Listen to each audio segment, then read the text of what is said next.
Welcome to Miami Lead, a podcast dedicated to equipping leaders to face today's challenges with courage, faith, and innovation. This series is designed for anyone wanting to grow as a leader. Each episode offers insights, strategies, and inspiration from some of Miami's most influential minds. Our goal is to help you lead with purpose, build meaningful connections, and have a lasting impact on your community. We're glad you're here, because everybody wins when a leader gets better. And now, Pastor Bill White. Welcome.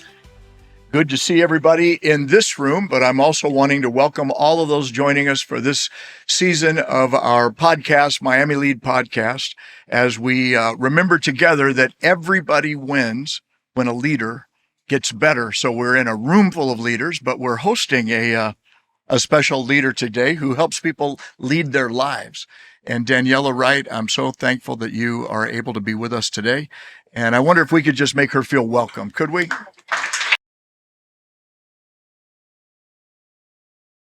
Daniella Wright, a licensed mental health counselor. She moved from Sao Paulo, Brazil, back in 1999 to the United States, and a licensed school psychologist and a mental health coordinator working in Southern California, eventually overseeing like teams and therapists who served 33,000 students in Southern California. And so we're pleased for that experience to be brought to our platform today as well. In 2017, she transitioned from public school system to private practice with a focus on a biblical understanding toward mental health and wellness. And so that's an integration of psychology, but also biblical wisdom, which is a unique combination. And in preparation for that, attended the Townsend Institute for Counseling and Leadership, studied under John Townsend and Henry Cloud, names that may be familiar to some here as experts in that field. So we're very privileged today to welcome you. Her private practice is based here in Coral Gables, where she seeks to help professionals from all walks of life develop healthier relationships that will impact not only their marketplace and professionalism, but also their personal lives. And I'm seeing in the studio audience today, we've got professionals, we've got marketplace leaders, we also have couples, married couples, we've got parents in the room, and so leadership at every level, because I think this topic is very significant to us. So welcome. We're happy to have you, and we truly appreciate your being available for us today. By the way, it's February. Valentine's Day is tomorrow. So heads up, somebody, you may need a quick reminder, but it seems like a good time for leaders to learn together about relational wellness and emotional health, emotional intelligence, I guess is the phrase people are using today, and then how it applies in our interpersonal and social networks and our interactions. So that's kind of the field of play that we'll be in today, and this is your field. You've been doing this for some time and several different age groups. I think you said in school, you just mentioned a moment ago, it was focusing on middle school and adolescents or high school students, and then now helping those that are seeking to adult, those of us growing in our adult. That would be all of us. Yeah, that would be all of us.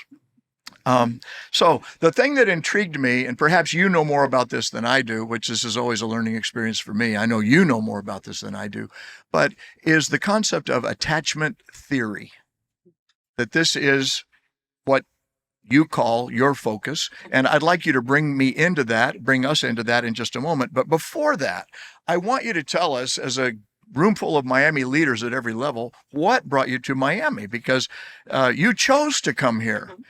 You and your husband, Ron, chose to come to Miami. And so I wonder if you'd just give us a little story there and let us listen in. What brought you here and how did it happen? So our kids were all going away college or graduating from college. And we thought, we're going to be empty nesters. Where do we want to go? And me, being from Brazil, I want somewhere warm. I am not going to move to a cold place.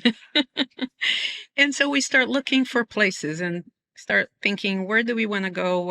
Where would we land? And we had never been to Miami. But we decided Miami might be a good place. Let's go visit. So we visit Miami, and then we thought, okay, we really like it. But we had been praying for 2 years by then that God would help us find a church home, that would be where we go. It wouldn't be a place. It would be the church that we call home. That was our main prayer. And we had been praying that for 2 years. So COVID was the perfect time to look at so many churches because we could watch the and find services. somewhere warm. Yes, and find somewhere warm. And so we watched so many services, and I finally found Christ Journey. And I asked my husband, and my husband, the first thing he always does is he goes to read about the pastor. I wasn't asking for this kind of detail as to how you got here. I thought maybe you'd say, "Oh, I love Miami," and it's because our city is so easy to make attachments in. Attachment theory, right? I want them to know that we fell in love with Christ Journey. I'm so glad. And we're so glad to be here, and we call this place home. We call Christ Journey home. I'm so glad. To be sincere, the way we looked at Coral Gables is, we like this church. Where's Coral Gables? And then, this is an amazing story. Maybe in the afterglow, those gathered in the room today can get in more detail about that. But so I want to get back to attachment theory now. What is it? And then how does it work? So, why would it matter to us? Why would it matter? John Bowlby was the first person to study attachment. He was a psychoanalyst, and he was basically kicked out of the psychoanalytic committees and groups that he was in because he was studying attachment theory and bringing those ideas up. Attachment theory really focuses on the idea that we cannot thrive without safe attachment, that it's in relationships that we are hurt and broken, and it's only in relationships that we can heal. So attachment theory really looks from birth, a kind of like how our parents interact with us. It's going to predict a lot of the ways that we interact with people later in life, because our brains are like big computers. So all that information is stored. So right now, as I'm interacting with you, in milliseconds, my brain is using all the information from the past to try to determine if I'm safe, because that's what the brain is always trying to do. So the attachment is an emotional dynamic. Yes. It begins with parent and caregiver, and then it goes on in life that will continue those dynamics, especially with our spouse and with our children. And I know you look at it in terms of maybe 4 levels. Can you bring us into that, or am I? So there's different styles of attachment, but what I look at is, from my perspective, I look at character development, because we bring us with ourselves everywhere we go, right? So attachment is the number one thing that without attachment, we're not going to survive well in life. So when I'm working with leaders, with clients, I'm scanning for 4 areas of character development. The first one being attachment, then boundaries, integration of good and bad, and adulthood. And I was trained on those. So that's kind of like by Cloud and Townsend.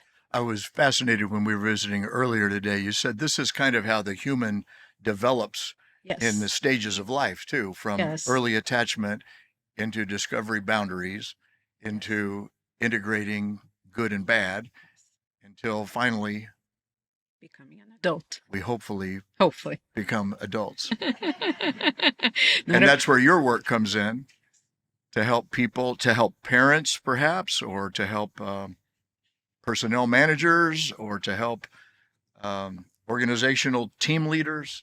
How does this affect the field of service in the marketplace?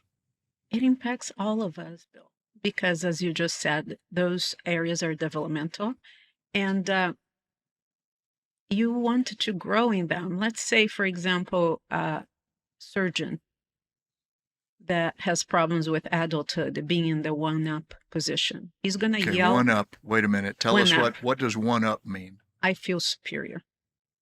I lead from a perspective that I am superior. And if you make a mistake, you're inferior. And I'm going to treat you that way. I don't want that surgeon because he's going to yell at the nurse and she's not going to be able to find the right instrument that he needs. So see those areas, and that surgeon is going to yell at the nurse. He's going to come home, yell at his wife and at his children. And as a mother, if you are parenting from that position, you are going to mistreat your children. So those 4 areas of character development impact all of us. And we all have problems in them. And we're only really going to be fully grown when we get to heaven. All of us forever. We are working to become better. So, okay, the word character, I relate to that, but I don't know that I've attached it to personality development or relational, emotional skills. How did you land on that as what your treatment of people in their growth development is, their character? So basically that's the name of the model that I follow, is the character development model. And those are the 4 areas inside of the model. So when I am working with someone and I'm constantly listening for deficits in those 4 areas, and those 4 areas, as you just mentioned, they are developmental. So first we create safe attachment with people. Then what is the next? Hopefully, right? We create safe attachment. Hopefully. Next area, like you look at a toddler, they are learning, they're separate from you. They say no a lot. It's developmental. Depending on how the parent handles that no, the child is going to grow into a child that has healthy boundaries or not. Like, do I handle with anger by humiliating the child? Or am I patient and saying, honey, I love you, but we can't do this right now. See, I'm handling the anger well and the no well in that without withdrawing love. Third, we start developing our ability to integrate the good and bad. And what I mean by that, I'm looking at the negatives, realities, and I'm able to hold that there's good and bad in me. There's good and bad in you. There's good and bad in all of you. And I can hold that and look at it from a perspective that you and I can work through things well together and learn to set boundaries, going one step back, but not saying, well, Bill let me down. I'm done with him. Uh-huh. I say, well, I'm going to communicate with Bill because this was one thing he did. So I integrate the good and bad, and I don't lose my So part patience. of what you do is you would help me or your clients do a self-assessment of these 4 categories of, and then I would come away saying, well, I want to focus on this part of my character. Then how would I do that? What are there skills or values or tactics you would give somebody like me? So really in therapy, I might even hint at it, but I'm working with you using myself. So for example, in therapy, which is different if I'm teaching a class on it, but in therapy, let's say if you tell me, oh, I really don't want to talk to this person ever again because they made a mistake. I'm looking, integration. And then I'm going to help you say, wow, Bill, it's so hard to be disappointed. So hard to the point that you sacrificed this relationship. See how I'm not saying, Bill, you have a deficit in integration. Right. I appreciate you saying that. But I'm hinting at it and helping to. Sometimes I do tell it. myself that, though. Oh, me too. And that one of the things you mentioned earlier was that there's a one-up dynamic that would say that I would see myself as superior to the interaction. Yeah. And there's a one-down as well, where I would see myself less than. Yes. Or like I'm needing to please or earn or something like that. Exactly. Which would be that deficit position. Yeah. So from adulthood, we can have 3 deficits. One is the one down. I'm always asking for approval. I'm fearful. of authority, especially. And the one up, I'm superior, you don't know what you're talking about. Or really the rebellious. That's the third option. That's the third option, which is authority cannot tell me what to do. And leaders encounter those three all the time. As in not only in our parenting, but in our work environments with customers, with Oh, yes. any With our type kids. of our kids. Teenagers, they know it all. They're So superior. this is the part where you tell us how to fix that, Oh boy. and where you give us the skills and the tools so that we have something to take home with us today. So go ahead. Hold on. Let me time myself. I'm being facetious. I mean, we all know that there's that the dynamics are so complex and so complicated. So what I'm taking away just from what you've said so far is that self-awareness of where I am, Mhm. and then how I would view, okay, what approach am I feeling or experiencing right now? And then out of that, may be able to bring a wiser and Yeah. more helpful response to those I'm leading or to those that I'm serving. So it always begins with you. So it's like even if you notice that someone has a deficit in some area, check in first. It's a good old oxygen mask. Put the oxygen mask on. Okay. Pay attention to yourself. Am I losing patience as you talk from a place of superiority? And I Mhm. need to check in with my own boundaries and go, I'm having a hard time listening to you right now. Uh-huh. Breathe, Daniella, breathe, and then come from a place. I want feedback to be purposeful and meaningful and edifying. And I'm not going to be able to give you good feedback if I am in a place that I join you in the one up position where I'm going to tell you what to do. Doesn't work. So growth is slow. I would love to tell you that I can give you in 30 seconds, here's how you're all going to get better. Yeah, hold on, right? But how Ready. long did it take us to get here? We don't want to do that Right. overnight. But paying attention to those deficits, like when I am looking at deficit in attachment, I'm looking at the person that tells me I'm so independent. I don't need anybody, especially emotionally. I call it for leaders, I say they put the leader mask on and then they don't know. And that leader mask, you know everything, you have all the answers, you got it all.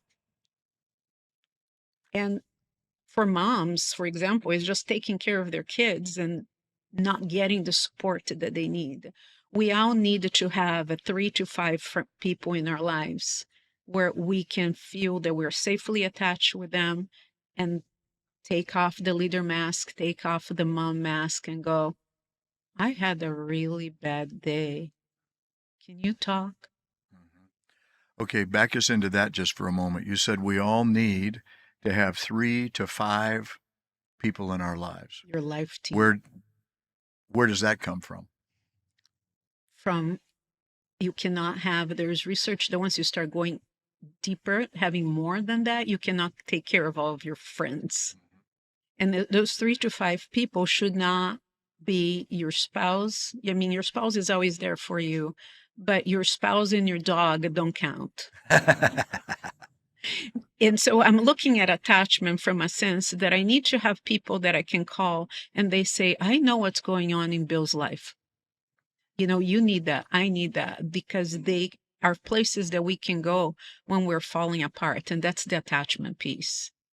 Then no one can function. It's not God's model that we're going to be able to hold our burdens by ourselves.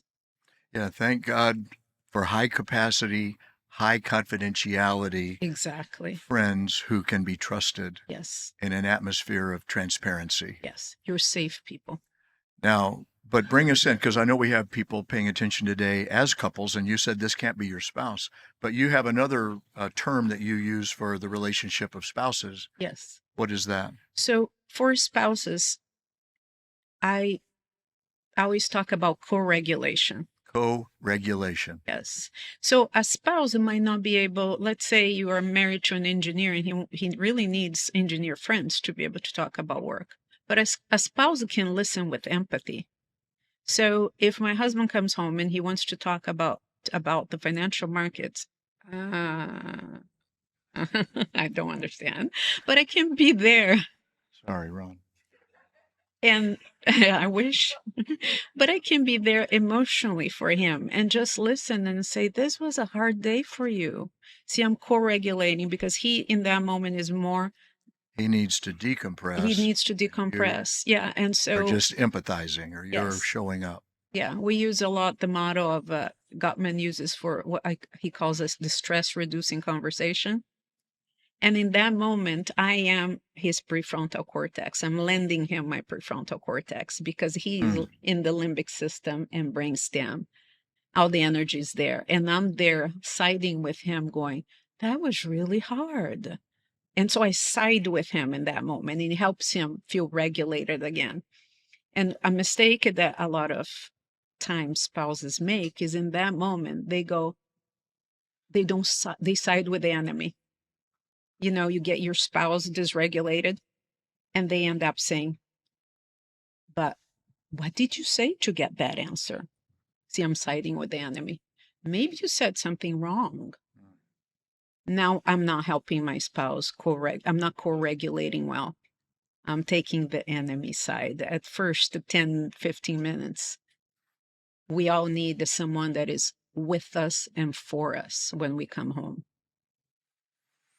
That is something I would like to know more about. And I think that we could likewise benefit one another in that way today, especially. I can't believe that our time is already gone or expiring, but I did want to ask. I ask every guest that we have on Miami Lead how they integrate their faith or their spiritual life into their work life. And for you, it's a little bit. It's very frontal. For me, it's what I do all day. That it's out of your spiritual life that you seek to bring biblical wisdom into the relational dynamics. Yes, I believe the psychology bends its knee to the Bible. And everything you read in attachment theory, you can find a story where Jesus demonstrated that. One other thing, because I know time is slipping here, but I believe one of the notes I read from you said that neuroscience, you see neuroscience, thank you so much, all the latest Daniella, science of the brain, for being My with us pleasure. today. as evidence for the existence of God. Yes. That we don't have time to get the explanation of that, but could you bring us into why would you say something like that? Because we're created for attachment. We're created to need each other. We need this relationship with God, and we need this relationship with each other. And throughout the Bible and in neuroscience, you see stories where people don't thrive without that attachment figure, without safe people in their lives. And so neuroscience really found that it's in relationships that we heal. We heal so much faster when we have safe relationships. So the entire field of neuroscience is based on we get hurt in relationships and our brains have neuroplasticity. They get rewired in healthy relationships. So here's what I'm going to take to my wife on Valentine's Day. Thank you, honey, for being my co-regulator and loaning me your prefrontal cortex, And then, especially when I just get home. there you go. How's that sound? Thank you so much, Daniella, for being My with us pleasure. today. And thank you for joining us for this episode of Miami Lead Podcast. Thanks for listening to this episode of Miami Lead. Colossians 3:23 says, "Do everything as for the Lord." No matter your position, God wants you to lead in a way that honors Him. If you enjoyed the conversation, remember to follow the channel and turn on the notifications so you never miss an episode. Like to be a part of our live audience for future recordings? Head over to miamilead.org to learn more and register. We'd love to see you there.